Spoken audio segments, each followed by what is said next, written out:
All right, how's everybody doing? This is the Comic Samurai. I want to welcome you to my next video, and tonight we're going to be doing another Let's Rank challenge. This is where we take a look at a run of a series and assign each cover a letter grade from A to F, and then pick our favorite and award it that special S tier ranking. Now tonight we're going to be doing something a little bit different. We're going to be looking at these classic X-Men comic books, but the backs of them. These had all original pieces and stories in the back done by John Bolton and a lot of times written by Chris Claremont. So we're going to take a look at all of these and rank them. Now, these classic X-Men also sometimes had original art on the frontispiece, they called it. And I'm going to show those too because I just don't think they get shown often enough. I think that is one of the most beautiful pieces of artwork ever done by Art Adams. Now let's take a look at this back of cover number 1 done by John Bolton. Now, this classic X-Men number 1 always wins my favorite cover of all time. I love it. And this back piece only adds to it. It's a beautiful rendition of Jean Grey and Logan, Wolverine, and Warren Worthington III's Angel flying in there. I'm not going to say too much more about it, except this is an easy A. It's one of my favorite images of all time. I love that back piece done by John Bolton. All right, next up is issue number 2 here. And this one is another one that had one of those frontispieces inside. And I just think these are so overlooked and underrated. This one features that Thunderbird there, and I think it is just a beautiful piece done by Art Adams. Now the back was done by John Bolton, of course, and it features Storm, the goddess of thunder. And look at her in her element. Oh, the colors on that one with the purple, the blue, fading up into that pale purple there with the lightning strikes behind her. This one is another easy A. I love that image. All right, next up is issue number 3 here. And this one is one of my favorite Art Adams drawings of Storm. And this one has another beautiful frontispiece in it that I just have to show. You know, you look at that inside page for just a glimpse there, and that Art Adams image of Thunderbird is one of my all-time favorites. I do love that one. Now on the back here is what we're going to rank, done by John Bolton. It's kind of a team shot, remembering Thunderbird there. Oh, and the Proud Star Brothers there up top.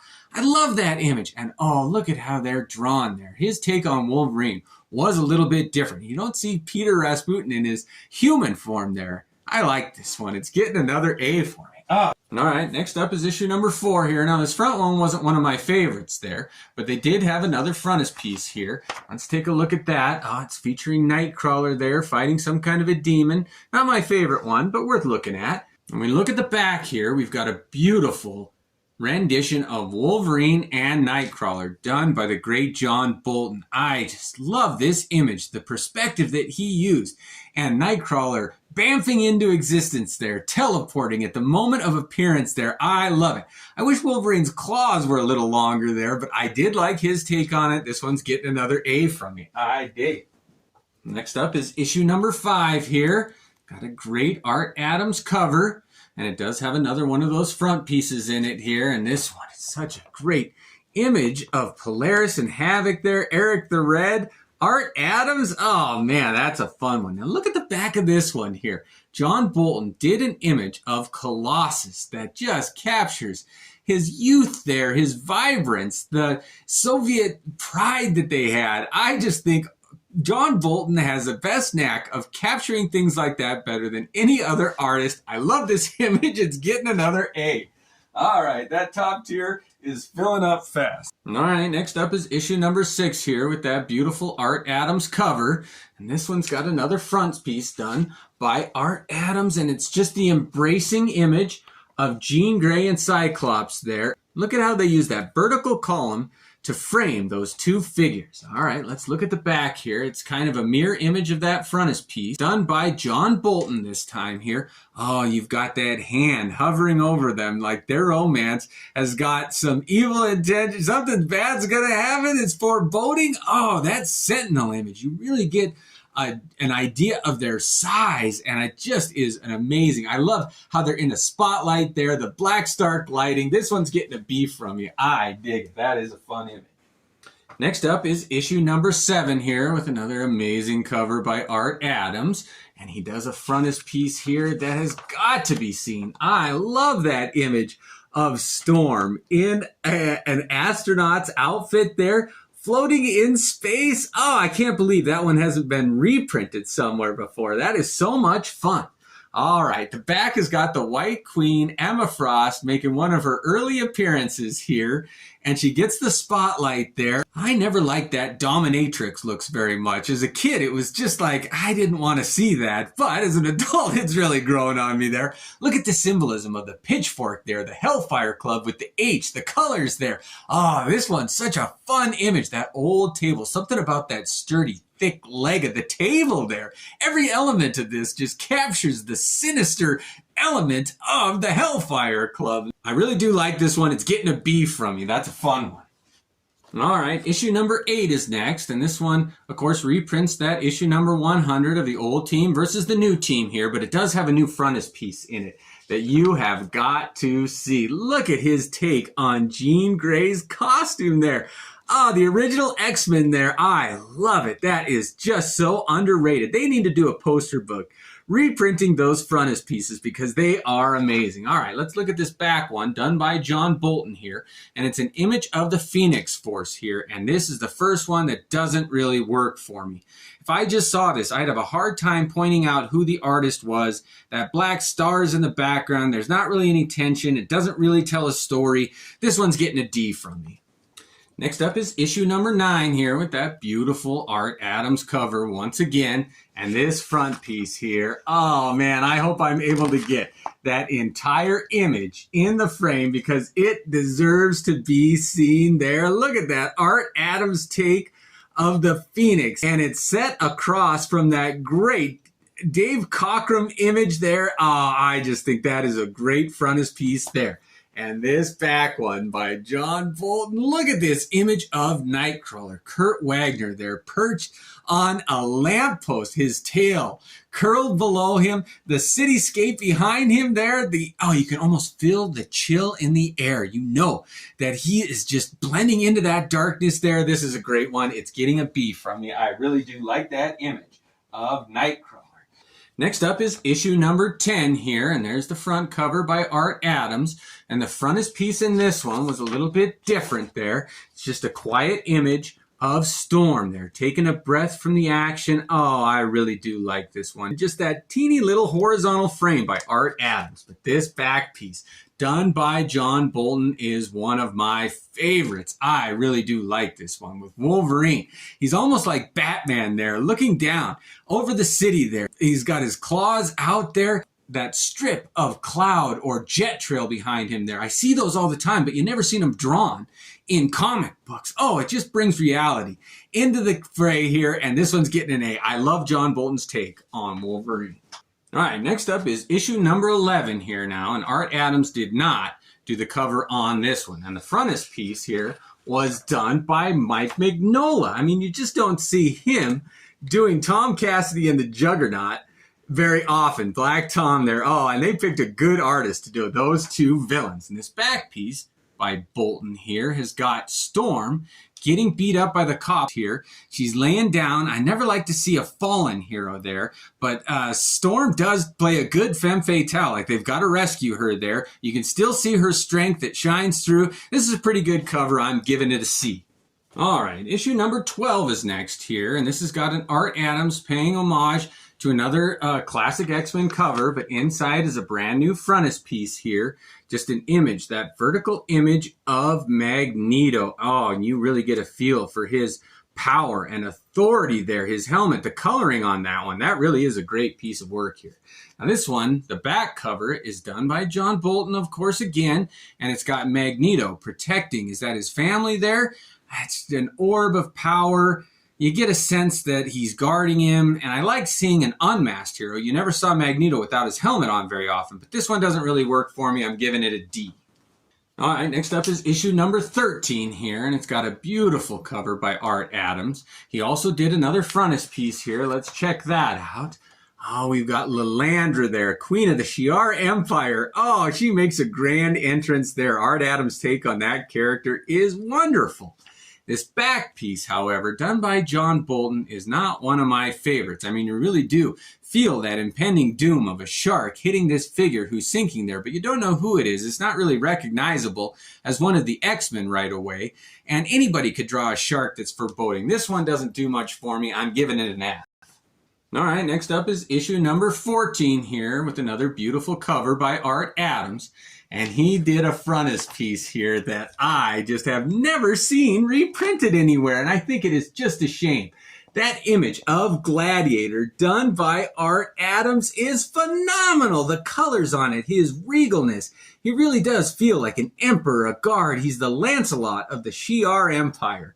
This back cover by John Bolton of Lilandra really does capture her regality too. You really do feel like she's the queen of an empire there with a blaster. It's reminiscent of Star Wars there. The scars and the metalwork on the side and a fallen comrade below her there. This is a pretty good cover. I'm giving this one a C. All right, issue number 15 is next here with the beautiful Art Adams cover. We're going to take a look at this frontispiece that introduced Corsair's team of bandits there with the Starjammers. Look at how he drew them. Oh, Art Adams has got such a knack for capturing the essence of characters there with that cartoonish look, exaggerated features, great colors. That's a great frontispiece. Now, this back one done by John Bolton. Let's take a look at this. We got Corsair there, who's Scott Summers' father, of course, and he's holding a saber and blasting away. It's kind of just a pretty dull, non-exciting cover. I mean, I do like the expression on his face, but that character never really called out to me. I'm giving this one a C. All right, issue number 16 is next, and there's the cover done by Art Adams and this front piece of Wolverine here. Oh, I think that is just such a great image there. It's like the hunter. You really get a feel for Art Adams' flavor. I love that image. Oh, those are so much fun. All right, this back cover by Bolton. Let's take a look at it. Now we've got Sean Cassidy, and he's flying. We got Banshee carrying her, and they're over a cliff. Something about this doesn't really work, though. I mean, I like the expression on her face, but other than that, it's a pretty straightforward. All this space here is just not that dramatic. So I'm giving this one a C. All right, issue number 17 is next, and this has got a cover and an inside frontispiece by Bogdanov. Now, I'm not familiar with that artist very well, but this image of Wolverine was one of my favorites when I was reading these when they came out as a kid. And I do kind of like that funny image of Wolverine and Beast combing their hair done by that same Bogdanov artist. He really is a talent on this comic book. Now, the back one is done by Bolton, and it's Jean Grey under the influence of Mesmero. That is a good image where he's turned Jean Grey into kind of a villain. She's under his control. He hasn't really introduced that Jason Wingrade persona yet here, and it is just a bit of a static image. I do like the pose. This is getting another C from me. All right, issue number 18 is next, and Art Adam returned to do a great cover here and an interior frontispiece, and I think this is really another great image of the Beast and Nightcrawler. You don't really think of those two going on adventures together very often, but if you think about it, they really do have similar powers and personalities, and I wish that those two would be featured together more. This back cover, done by John Bolton, features Jean Grey out in the woods, and if you take a close look, you can see a silhouette of somebody carrying a knife there. This one does tell a better story. I like the illumination of the fire, the little details of the mushrooms growing on the tree there, the coloring on this one. I do like this one. It's getting a B. All right, issue number 19 is next here with an Art Adams cover again, and he did a frontispiece here that just shows all of the X-Men around the border of the text there, but I just think each one of those images captures the personality that he was drawing so good. Art Adams, I love the way he draws. Now this back cover done by John Bolton here has got Magneto and a female figure, and you don't know if that's his wife that he's remembering or what, and he's just downhearted. I don't really like this one. It features a villain that I never liked of Magneto. This one's getting an F from me. I don't care for it. All right, number 20 is next with a beautiful Art Adams cover here. I loved when they were in the Savage Land. This does have a pretty interesting frontispiece too, done by Art Adams, of Sauron and Storm flying in the air there. And this back cover done by Bolton is a bit different. It's Storm facing all of these thugs, and it's raining out, and she's in a puddle. Now, she should be in her element. I mean, it's raining. She has control of all of that rain. I don't like that you see the back of her. It's very uninteresting to me, and these are pretty just generic villains here. I'm giving this one an F. It didn't work for me. All right, issue number 21 is next with one of my favorite Art Adams covers there. I do like that one. Now, this frontispiece, he did such a great job on these Ankylosaurus here. I just love that. You get to see a family of dinosaurs, and that was my favorite dinosaur growing up. So to see them drawn by Art Adams, it was just such a special little treat for me to see.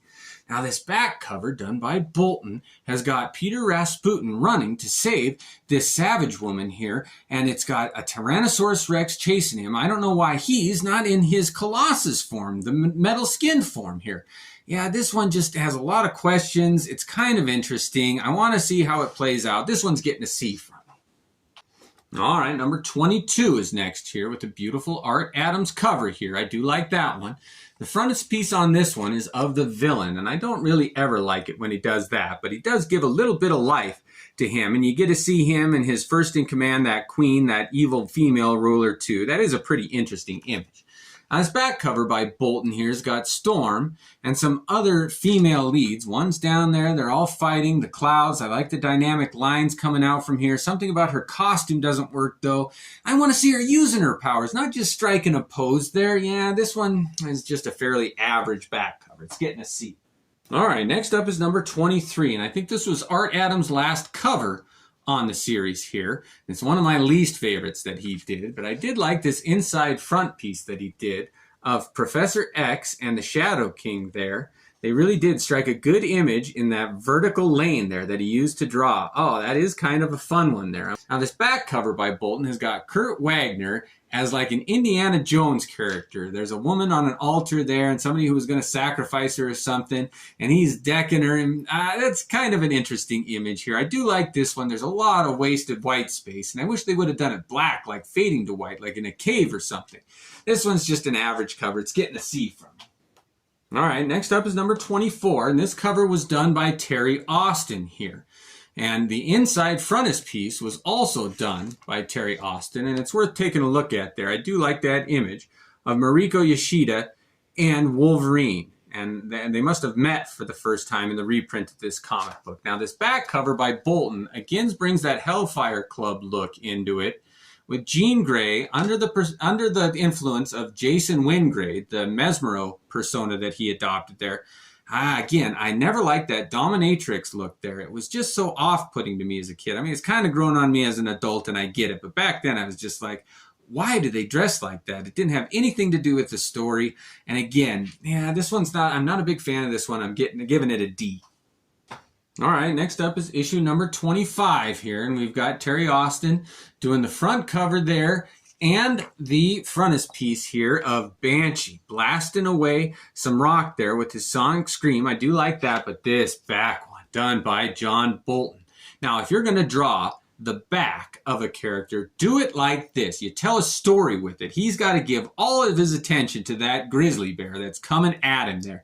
His claws are out. His costume is shredded. The snow on this one works. The trees. This is one of my favorites, and it's very rare that I like a comic book that features the back of a hero, especially Wolverine. But I liked everything about this one. It's getting an A for me. All right, number 26 is next here, and Terry Austin again did the cover on this one and the frontispiece, which is an interesting take on Storm there. I do like that image here. But this back cover done by Bolton is a weird mix of like cartoonish imagery of him remembering a fight and then like kind of a realistic take on him. And I like John Bolton's take on him. It was a lot like John Byrne's take when he did the Alpha Flight stuff, where it was a bit of an older version of Wolverine there in a cowboy hat, smoking a cigarillo there. I do like the juxtaposition of the cartoony look and the realistic here. This is a good one. It's getting a B. All right, Kieran Dwyer did the cover and the frontispiece for this issue number 27 here now. Features Alpha Flight fighting the X-Men here. And then it's got a neat little inside here with like a Polaroid up in the corner, and then Weapon Alpha or the Guardian fighting Wolverine there. do like that, but this back cover done by Bolton with Wolverine, and I think it's Jean Grey there in the woods, and all these like leech creatures coming at them. And look at how their mouths glow, and there's layers to it, like these things in the foreground, this vine hanging here, and like an aperture behind them. This is a fun cover. I do like it. It tells a great story. You feel the tension there. This one's getting a B from me. I like it a lot. All right, Dwyer and Austin did the cover and frontispiece on this issue number 28 here. It's one of my least favorite covers. I did not like that one, Storm. But I do like the inside, those two pieces of Wolverine there on the top and the bottom. They are very interesting images and done very well. This back cover by Bolton, I didn't care much for. I get the symbolism of a Joker, and that's, of course, Scott Summers or Cyclops there with his visors on, holding the mask, and it's a who am I type. This doesn't work for me. I don't like the symbolism. I didn't like Scott Summers as a Joker. He's not the one who should be the Joker, and that tension didn't work for me. It's getting an F. All right, Dwyer did the cover and frontispiece on this issue number 29 here. I do like that image of Arcade and that inside frontispiece of Colossus getting confronted by the fake KGB there, made to feel guilty. But this back piece by Bolton of Colossus, I like that take on it. Something about the fire and the metal. I do wish there was more reflections in it. Like if there are flames over here, I wanted to see them all reflected. He wasted a great opportunity here to do flames reflected on the metal here. And because of that, I'm just giving this one a C. All right, Steve Lytle did the cover on issue number 30 here. And this is one of my all-time favorite covers ever. I love this cover. That image of Wolverine holding the robot Hulk's head on his claws. The expression of the X-Men here, and even the thumbnail of Banshee there holding a screwdriver, like, should we try to fix it, is amazing. He also did the frontispiece here, and what a way to introduce yourself. Stephen Lytle, welcome to the X-Men. Look at that image he did of Colossus. Oh, the power, the strength that he has there. Those boots, I like everything about that. All right, this back piece done by Bolton features Arcade. And again, I don't like it when villains are featured. I mean, there are some of his toys that have like gone crazy or something here. There is really a spastic, crazy, kind of scary tone to this with that snake right in his face there and the expression on him. This one's getting a D from me. It's all right. All right, Stephen Lytle did the cover on this one again here, and it's getting pretty far into the Phoenix saga here, and the inside frontispiece was done by Lytle too, and it's a pretty good image where the two of them, Beast and Nightcrawler, have got swapped reflections, and I like that play. But this back cover by Bolton does not work for me. It's Professor X and this alien female figure here, and she's floating with the lightning. There's kind of a red skyscape in the back and some mountains. You don't know if they're on another planet. I'm sure they are. But this one doesn't work for me on any level. I don't know who that character is. I'm not that interested. I never liked Professor X on his own. This one's getting an F from me. All right, Stephen Lytle continued to do the cover and frontispiece on this issue number 32 here, and I love this, where it looks like they're underwater and like melting almost. It's beautiful. This inside image, it looks like a movie poster. I thought it was an advertisement at first, but it's an image of Moira McTaggart there, and she's got a gun in the darkness. I love the lighting on it. Let's look at this back cover by Bolton here. Now, this is when they were fighting that Proteus, McTaggart's son, and he's an evil mutant, and he's warping reality here. But this is a figure of Wolverine being utterly twisted in reality. I never liked this one. I hated seeing Wolverine getting defeated and just beaten, and there's no way out of it. The perspective didn't work. It made me a little sick. I guess it succeeded in that level, and that's the only thing that saves it from getting an F, is that it did make me feel like I was being warped in my reality. All right, next up is issue number 33 here. And I don't know why they don't use like technical graphic elements like these spiraling circles more often. I mean, it really does catch your eye in that image that Lytle did of Cyclops and Wolverine fighting. I liked it. Now this inside frontispiece, what a way to introduce a villain. That Proteus was one of the most twisted reality, powerful mutants. Oh, I think they should have found a way to bring him back or something. I really liked that image. Now, this back piece by Bolton has got kind of a surreal picture, an image of Havoc and Polaris kind of mingling at the top there, and they're floating in the air Why are they flying? What's going on? This one I just wasn't that interested in. They weren't there. I didn't like their relationship very much. They tried to push it on you. I was like, why should I care about them? I didn't. This one doesn't work. It's getting an F. All right, next up is issue number 34 here, and it's got another beautiful Steve Lytle cover there. This is one of my favorites, of Colossus getting the better of Proteus, saving the X-Men, finally proving himself as the strong man of the group. I love that redemption cover there. They didn't really do it in the original printing there. Now, this image of Banshee flying there by Lytle, it really is a great image. Now, this back piece done by Bolton is everything that I don't like about a cover. When it's graphically done, I don't mind it. But this one, it's chess pieces, black and white. This figure of picking the roses, you don't know who it is, why you should care that pink, why they chose that. It just killed the mood. I'm like, what am I reading? Like a romance novel here. This one didn't work. I'm giving this one an F. All right, issue number 35 is next here, and it's got another interesting cover done by Stephen Lytle, the introduction to Kitty Pryde. And this inside frontispiece. Oh, look at that illustration there. That really is something. I can't believe they haven't done just a collection of all these frontispieces before, and back covers too, by Bolton. Now this one has got an image of Kitty Pryde there, and her mouth is removed. It's supposed to be symbolic of like teenagers not having a voice, and she's being manipulated by the White Queen. I didn't like this one. The collage, it was supposed to be kind of like a picture frame on the wall there or something, but the blue, the shadow, I mean, I get it, but it did not work again. I'm giving this one an F. All right, well, we've got them all ranked now. Let's go ahead and take a look at all the ones in the A tier and pick our favorite. All right, this is going to be fun. Oh, we've got Wolverine and Jean Grey of the number one. That is so good. Storm there. The goddess of Storm, Inner Element. Oh, we've got the Proud Star Brothers up there. I love that with the X-Men walking away. I usually don't like a dramatic, melancholy cover, but one works. Oh, Nightcrawler and Wolverine there playing a game of tag or something. Colossus, Wolverine looking over the cityscapes, Wolverine and a bear.